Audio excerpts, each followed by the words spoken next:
तो समझ में आता है, लोगों ने बताया कि उन्होंने हमको बनाया, भगवान ने हमको बनाया, लेकिन भगवान को हमने बनाया ये हमारे समझ में नहीं आता है।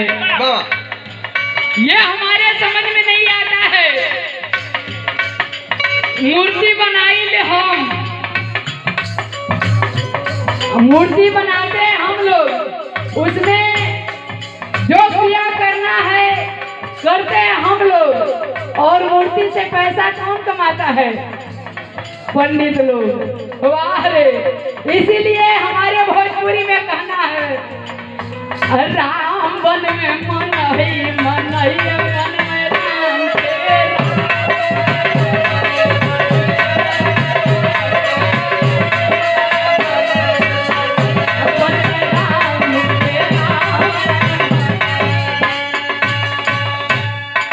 भगवान हमको बनाए, हम भगवान को कैसे बना सकते?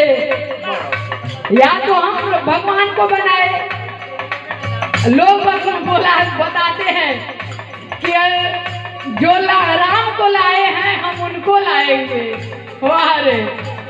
बतावा, योगी जी के राम नहीं ले आई हूँ, योगी जी को राम नहीं लाए हैं, राम योगी राम जी को ला रहे हैं। वाह, क्या बात है!